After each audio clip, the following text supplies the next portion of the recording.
chef. I'm also with Mealtime Memories, and I am super excited to be here with you guys on our second Spell It Out week, where I break down some things for you. Last week, we really discussed pressure cooking 101, and we looked at how a pressure cooker works, why you'd use a pressure cooker, some basic settings, and some basic suggestions on how to get started with the pressure cooker, as well as some safety features and how to clean it. Today, we're going to look at pressure cooking 201, which means that we're going to be looking at some things that go inside the pressure cooker to cook even more foods. And this time, I did make sure I had my cooking guide handy and not absent from this awesome video. So we're going to look at the pressure cooker. I'm going to be featuring the Pampered Chef Quick Cooker. Reason being, it is what I learned how to pressure cook with. So I had the opportunity as a consultant to earn this pressure cooker, and that's what I learned how to cook with pressure cooking. Otherwise, I don't know how long it would have taken me to get exposed to it. But as I explained last week, pressure cooking really is a great way to do things fast and enhance the flavors in your cooking.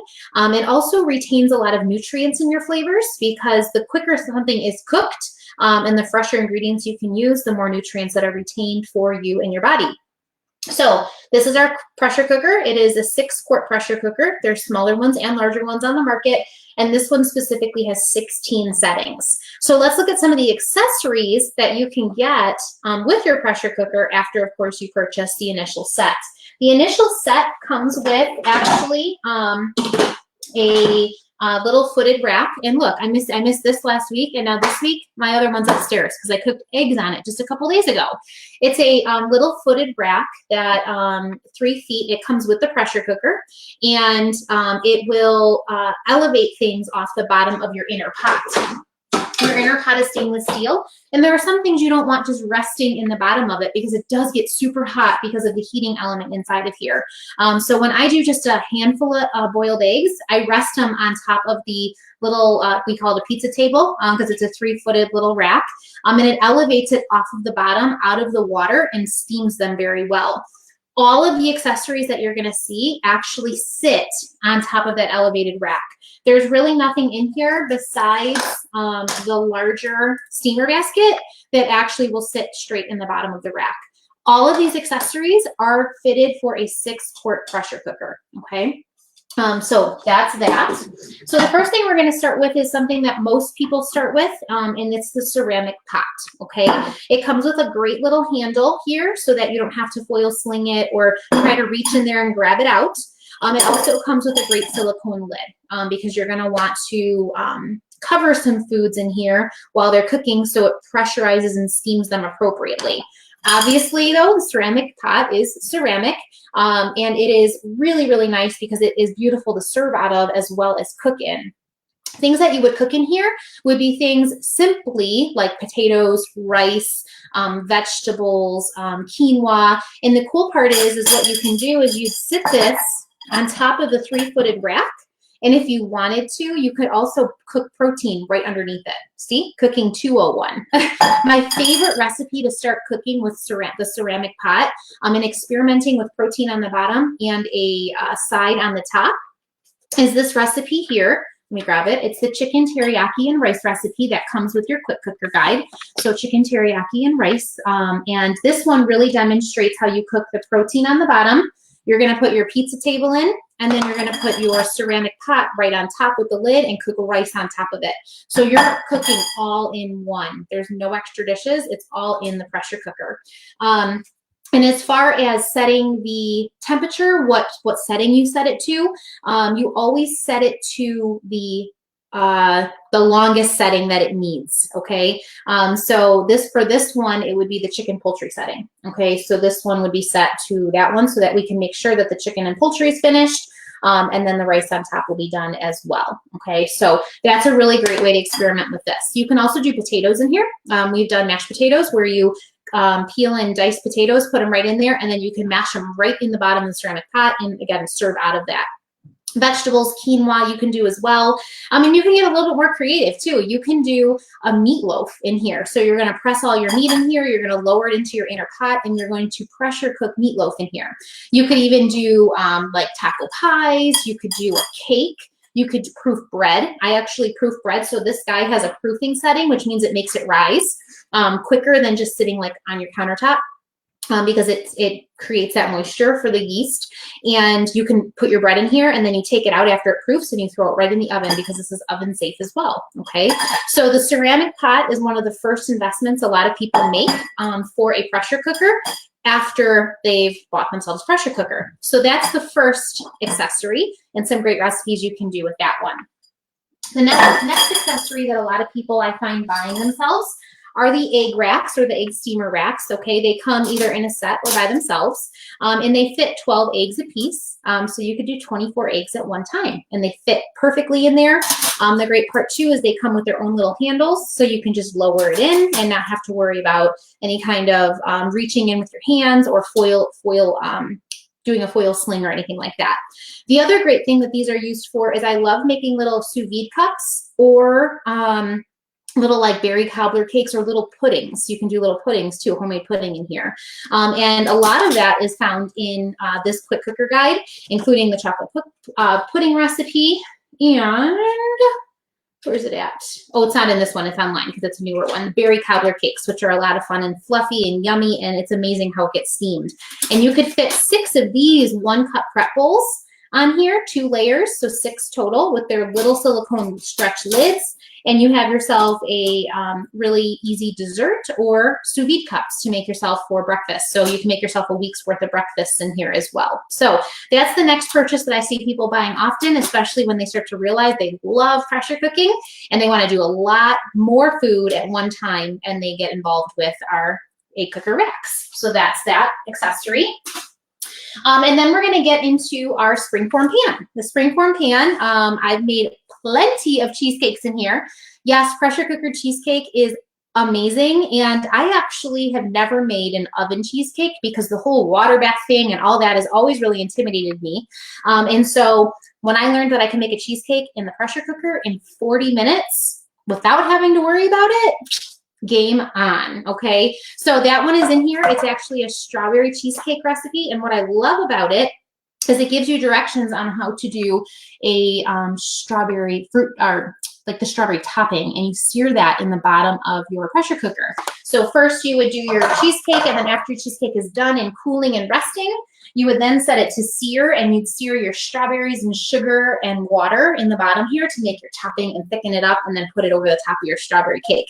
If you don't know what a springform pan is, it literally spring forms closed, okay, and it sits right on top of here.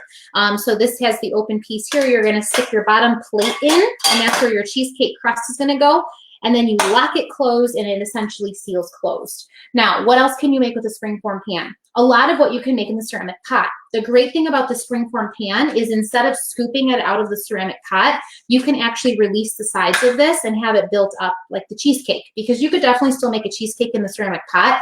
It would just be more like scoopable, not because it's watery, but because you wouldn't be able to like really cut it like a pie. It'd be more difficult to scoop out, whereas this releases on the sides. So you can make a lot of cool things in here. You could do lasagna, you can do cakes in here, you can do a taco pie, you can do a ravioli pie, you could do meatloaf. And so a lot of the things that you can do in the ceramic pot, you can do in here and vice versa. The only things that like I said, I wouldn't do necessarily in this guy, but would do in the ceramic pot would be something like rice, potatoes, quinoa, kind of a lot of your grains, your side dishes.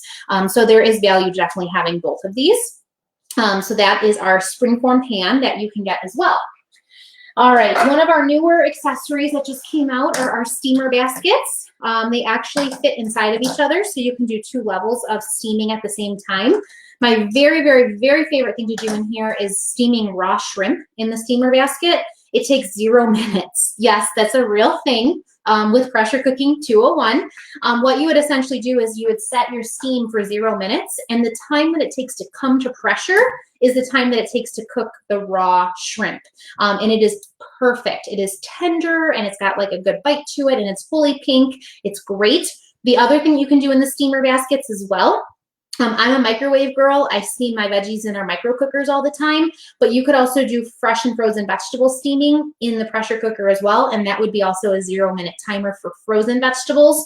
Fresh, I think it's a 1-minute timer, depending on if it's broccoli or, depending on that kind of stuff.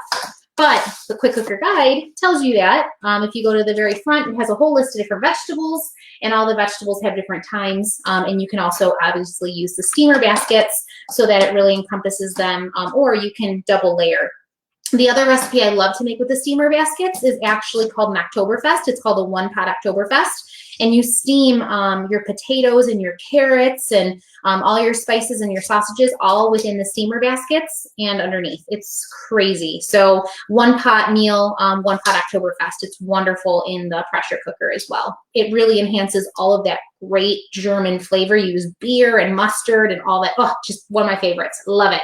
So steamer baskets is another part of 201. Again, like I said, I use these a ton for like shrimp actually, and we really, really like shrimp. It's really good for you for omega-3 fatty acids. Okay, the last thing I want to show you, I did show you guys these the last week. These are our colored rings. The colored rings are used if you are interchanging them between desserts, proofing bread, or making like, spicy food or things like that. So colored rings just so that you can keep them from smelling because they are silicone and they do hold an odor. The last thing that's brand new that just came out is a slow cooker lid, okay? And I'm gonna bring this a little closer for you because this is one of our newer things. Like I said, it just came out in March, which I'm really excited about. So our pressure cooker actually has a slow cook feature. And it's great and everything like that. It does not bring it to pressure. It just heats it like almost as if it's on a warm. The problem is though, when you put the lid on, even though it's not under pressure, it still seals it way more than any slow cooker should seal it, okay? So it is cooking differently than a traditional slow cooker. And that's why I steered away from using it or even advertising the fact that we had a slow cooker setting because it wasn't exactly a slow cooker. It was cooked a little differently because again, like I said, it's sealed up a lot more than a regular slow cooker, even though it's not under pressure. So of course, Pampered Chef is amazing. And they came out with a slow cooker lid. So this just rests on top because slow cooking releases a lot of liquid and you use a lot more liquid when you cook with slow cookers over pressure cookers because it's releasing all day and it's evaporating. And so they have a looser fitting lid and you sit that right on top. You can use this in the slow cook setting and you can use this on the sear setting and the proof setting as well. So you can use this lid instead of the one that's like seals with all the inner pieces, this instead. The other thing I love too is it allows you to enter a temperature probe, which Pampered Chef, of course, has a really, really great one. And you would just enter the temperature probe right into your meat or whatever you're slow cooking and be able to slow cook with this too. So even though I love our slow cooker rack crock stand, and I just used it yesterday, I love that the fact that all I need is an additional lid. And if I didn't want a slow cooker in addition to my pressure cooker, I could literally substitute out a whole slow cooker for the pressure cooker and still feed my family of 4 with leftovers without a problem. So pressure cooking 201, there's a lot that you can do with pressure cooking. The one thing I would definitely recommend is reach out to me if you need anything. Also follow the recipes, okay? Until you really get a handle, because there is a learning curve to pressure cooking, until you get a handle on the recipes, don't just try to make stuff up and throw it in there and set it and figure it out as you go. I would definitely start with a handful of really good recipes so that you understand the process and the combination of using different foods and different accessories within your pressure cooking. So this is the place that you'd start, the Quick Cooker Guide, if you do have the Pampered Chef Quick Cooker. If you do not have a Pampered Chef Quick Cooker, oftentimes yours comes with a few starter recipes. But honestly, I found so many helpful things on Google too. I mean, that's how I found out about the frozen vegetables and the frozen shrimp, steaming it for 0 minutes. So that's a really good place too. You can always cross-reference it with me as well if you're unsure, saying, hey, Kristen, like I found this recipe. Do you think it's legit? Do you think it's anything that, that you need? I have been pressure cooking for 2 years now, and I feel like I have a pretty good handle. Plus, I love food, so it's kind of my knack. It's kind of what I do. So pressure cooking 201. I hope that was helpful to you guys in understanding what all of the accessory pieces can do and what you can do with different accessory pieces, because it's literally just not for throwing a roast in there or throwing chicken in there. You can do a whole lot more with a pressure cooker. It's a really cool device to have.